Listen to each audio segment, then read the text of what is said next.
de Isaac Asimov, una estatua para papá.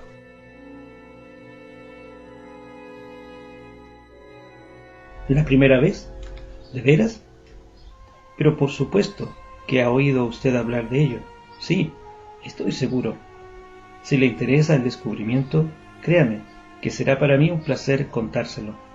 Es una historia que siempre me ha gustado narrar, pero pocas personas me brindan esa oportunidad. Incluso me han aconsejado que lo mantenga en secreto, porque atenta contra las leyendas que proliferan en torno a mi padre. Pero yo creo que la verdad es valiosa, tiene su moraleja. Un hombre se pasa la vida consagrando sus energías a satisfacer su curiosidad y de pronto, por accidente, sin habérselo propuesto antes, termina por ser un benefactor de la humanidad. Papá era solo un físico teórico que se dedicaba a investigar el viaje por el tiempo. Creo que nunca pensó en lo que el viaje por el tiempo podría significar para el Homo sapiens. Sentía curiosidad únicamente por las relaciones matemáticas que regían el universo. ¿Tiene hambre? Mejor así. Supongo que tardará cerca de media hora. Lo prepararán adecuadamente para un dignatario como usted. Es una cuestión de orgullo. Ante todo, papá era pobre, como suele ser un profesor universitario, pero con el tiempo se fue haciendo rico. En sus últimos años era fabulosamente rico.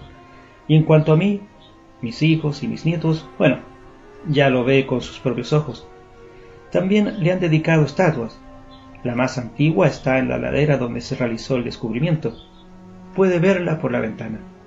Sí, ¿no distingue la inscripción? Claro, el ángulo es desfavorable, no importa. Cuando papá se puso a investigar el viaje por el tiempo, la mayoría de los físicos estaban desilusionados, a pesar del entusiasmo que provocaron inicialmente los cronoembudos. La verdad es que no hay mucho que ver. Los cronoembudos son totalmente irracionales e incontrolables. Solo presentan una distorsión ondulante, de algo más de medio metro de ancho como máximo, y que desaparece rápidamente. Tratar de enfocar el pasado es como tratar de enfocar una pluma en medio de un torbellino. Intentaron sujetar el pasado con garfios, pero eso resultó igual de imprevisible. A veces funcionaba unos segundos, con un hombre aferrado con fuerza al garfio, aunque lo habitual era que el martinete no resistiera. No se obtuvo nada del pasado hasta que, bien, llegaré a eso. Al cabo de 50 años de no progresar en absoluto, muchos científicos perdieron todo interés. La técnica operativa parecía un callejón sin salida. Al recordar la situación, no puedo echarle la culpa. Algunos incluso intentaron demostrar que los embudos no revelaban el pasado, pero se divisaron muchos animales vivos a través de los embudos, y se trataba de animales ya extinguidos en la actualidad. De cualquier modo, cuando los viajes por el tiempo estaban casi olvidados, apareció papá. Convenció al gobierno de que le suministrara fondos para instalar un cronoembudo propio y abordó el asunto desde otra perspectiva. Yo lo ayudaba en aquella época. Acababa de salir de la universidad y era doctor en física. Sin embargo, nuestros intentos tropezaron con problemas al cabo de un año. Papá tuvo dificultades para lograr que le renovaran la subvención. Los industriales no estaban interesados y la universidad pensaba que papá comprometía la reputación de la institución al empecinarse en investigar un campo ya muerto. El decano, que solo comprendía el aspecto financiero de las investigaciones, empezó a decirle que comenzara a prepararse en áreas más lucrativas y terminó por expulsarlo de la universidad. Ese decano, que todavía vivía y seguía contando los dineros de las subvenciones cuando papá falleció, se sentiría de lo más ridículo cuando papá legó a la universidad $1.000.000 en un testamento, con la condición que cancelaba la herencia con el argumento de que el decano carecía de perspectiva de futuro. Por eso fue tan solo una venganza póstuma, pues años antes... De cualquier modo nos arreglamos. Papá conservó el equipo que había comprado con el dinero de la subvención, lo sacó de la universidad y lo instaló aquí. Esos primeros años sin recursos fueron agobiantes, y yo insistía en que abandonara ese trabajo. Él por ningún motivo.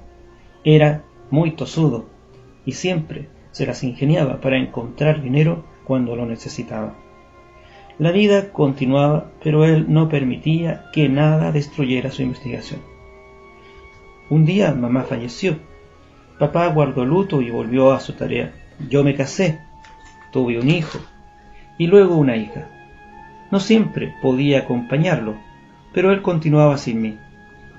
Se rompió una pierna y siguió trabajando a pesar de estar como estaba. Así que le atribuyo todo el mérito. Yo solamente ayudaba. Por supuesto, hacía funciones de asesoría y me encargaba de negociar con Washington, pero él era el alma del proyecto. A pesar de eso, no llegábamos a ninguna parte. Hubiera dado lo mismo tirar por uno de esos cronoembudos todo el dinero que lográbamos juntar, lo cual no quiere decir que hubiese podido atravesarlo. A fin de cuentas, nunca conseguimos meter un garfio en el embudo. Solo nos acercamos en una ocasión. El garfio había entrado unos 5 centímetros cuando el foco se alteró. Lo arrancó rápidamente y en alguna parte del Mesozoico hay ahora una varilla de acero construida por el hombre, oxidándose en la orilla de un río. Hasta que un día, el día crucial, el foco se mantuvo durante 10 largos minutos, algo para la cual había menos de una probabilidad entre 1.000.000.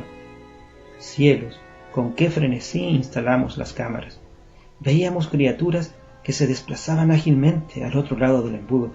Luego, para colmo de bienes, el cronoembudo se volvió permeable y hubiéramos jurado que sólo el aire se interponía entre el pasado y nosotros. La baja permeabilidad debía de estar relacionada con la duración del foco, pero nunca pudimos demostrar que así era. Por supuesto, no teníamos ningún garfio a mano, pero la baja permeabilidad permitió que algo se desplazara del entonces a la hora. Obnubilado, actuando por mero instinto, extendí el brazo y agarré aquello. En ese momento perdimos el foco, pero ya no sentíamos amargura ni desesperación. Ambos observábamos sorprendidos lo que yo tenía en la mano. Era un puñado de barro duro y seco, completamente liso por donde había tocado los bordes del cronoembudo, y entre el barro había 14 huevos del tamaño de huevos de pato. ¿Huevos de dinosaurio?, pregunté. ¿Crees que es eso? Quizá. No podemos saberlo con certeza, a menos que los incubemos, exclamé de pronto con un entusiasmo incontenible. Los dejé en el suelo como si fueran de platino. Estaban calientes con el calor del sol primitivo. Si los incubamos, tendremos criaturas que llevan extintas más de 100 millones de años. Será la primera vez que alguien trae algo del pasado. Si lo hacemos público. Yo pensaba en las subvenciones, en la publicidad, en todo lo que aquello significaba para papá. Ya veía el rostro consternado del decano. Pero papá veía el asunto de otra manera. Ni una palabra, hijo. Si esto se difunde, tendremos 20 equipos de investigación haciendo lo mismo, creando cronoembudos con los que me impediría progresar. No, una vez que haya resuelto el problema de los embudos, podrás hacer público todo lo que quieras. Hasta entonces, guardaremos silencio. Hijo, no pongas esa cara. Tendré la respuesta dentro de un año, estoy seguro. Yo no estaba tan seguro, pero tenía la convicción de que esos huevos nos brindarían todas las pruebas que necesitábamos. Puse un gran horno a la temperatura de la sangre e hice circular aire y humedad. Conecté una alarma para que sonara en cuanto hubiese movimiento dentro de los huevos. Se abrieron a las 3 de la madrugada 19 días después, y allí estaban 14 diminutos canguros con escamas verdosas, patas traseras con zarpas, muslos rechonchos y colas delgadas como látigos. Al principio pensé que se trataba de tiranosaurios, pero eran demasiado pequeños. Pasaron meses y comprendí que no alcanzarían mayor tamaño que el de un perro mediano. Papá parecía defraudado, pero yo perseveré con la esperanza de que me permitiera utilizarlos con fines publicitarios. Uno murió antes de la madurez y otro murió en una riña, pero los otros 12 sobrevivieron, 5 machos y 7 hembras. Los alimentaba con zanahorias picadas, huevos hervidos y leche, y les tomé bastante afecto. Eran tontorrones, pero tiernos y realmente hermosos. Bueno, es una bobada describirlos. Las fotos publicitarias han circulado más que suficiente. Pero pasó mucho tiempo antes de que esas fotos pudieran impresionar al público, por no mencionar la visión directa de aquellas criaturas. Papá se mantuvo intransigente. Pasaron 3 años, no tuvimos suerte con los cronoembudos. Nuestro único hallazgo no se repitió, pero papá no se daba por vencido. 5 hembras pusieron huevos, y pronto tuve más de 50 criaturas en mis manos. ¿Qué hacemos con ellas?, pregunté. Matarlas, contestó papá. Yo no podía hacer tal cosa, por supuesto. Henry, ¿está todo a punto? De acuerdo.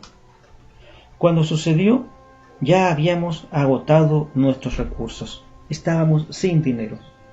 Yo le había intentado por todas partes, sin conseguir nada más, solamente rechazos. Casi me alegraba, porque pensaba que así papá tendría que ya acabar con esto. Pero él, firme ante la adversidad, preparó otro experimento. Le juro que si no hubiera ocurrido el accidente, jamás habríamos encontrado la verdad. La humanidad habría quedado privada de una de sus mayores bendiciones. A veces ocurren cosas así. Perkin detecta un tinte rojo en la suciedad y descubre las tinturas de anilina. Ramsay se lleva un dedo contaminado a los labios y descubre la sacarina. Goodyear deja caer una mixtura en la estufa y descubre el secreto de la vulcanización. En nuestro caso, fue un dinosaurio joven que entró en el laboratorio. Eran tantos que yo no podía vigilarlos a todos. El dinosaurio atravesó 2 puntos de contacto que estaban abiertos, justo allí, donde ahora está la placa que conmemora el acontecimiento. Estoy convencido de que esa coincidencia no podría repetirse en 1000 años. Estalló un fogonazo y el cronoembudo que acabábamos de configurar desapareció en un arco iris de chispas. Ni siquiera entonces lo comprendimos. Solo sabíamos que la criatura había provocado un cortocircuito, estropeando un equipo de $100,000 y que estábamos en plena bancarrota. Lo único que podíamos mostrar era un dinosaurio achicharrado. Nosotros estábamos ligeramente chamuscados, pero el bicho recibió toda la concentración de energía de campo. Podíamos olerlo. El aire estaba saturado con su aroma. Papá y yo nos miramos atónitos. Lo recogí con un par de tenacillas. Estaba negro y calcinado por fuera, pero las escamas quemadas se desprendieron al tocarlas, arrancando la piel, y debajo de la quemadura había una carne blanca y firme que parecía pollo. No pude resistir la tentación de probarla, y se parecía a la del pollo. Me crea o no, con nuestra labor científica reducida a escombros, nos sentamos allí a disfrutar del exquisito manjar que era la carne de dinosaurio.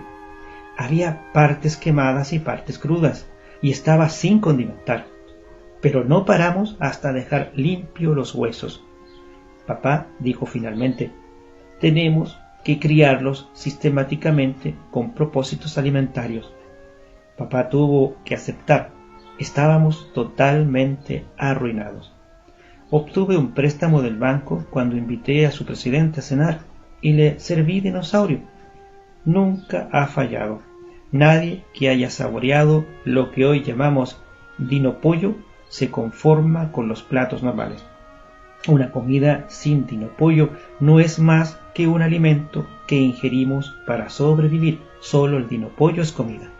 Nuestra familia posee la única bandada de dinopollos existentes y seguimos siendo los únicos proveedores de la cadena mundial de restaurantes, la primera y más antigua que ha crecido en torno de ellos. Pobre papá, nunca fue feliz, salvo en esos momentos en que comía dinopollo. Continuó trabajando con los cronoembudos, al igual que muchos otros oportunistas que pronto se sumaron a las investigaciones, tal como él había previsto. Pero no se ha logrado nada hasta ahora. Nada, excepto el dinopollo. Ah, Pierre, gracias. Un trabajo superlativo. Ahora, caballero, permítame que le trinche, sin sal y con apenas una pizca de salsa. Eso es. Ah, esa es la expresión que siempre veo en la cara de un hombre que saborea ante un manjar por primera vez. La humanidad, agradecida, aportó $50,000 para construir la estatua de la colina, pero ni siquiera ese tributo hizo feliz a mi papá. Él no veía más que la inscripción: el hombre que proporcionó el dinopollo al mundo. Y hasta el día de su muerte solo deseó una cosa: hallar el secreto del viaje por el tiempo. Aunque fue un benefactor de la humanidad, murió sin satisfacer su curiosidad.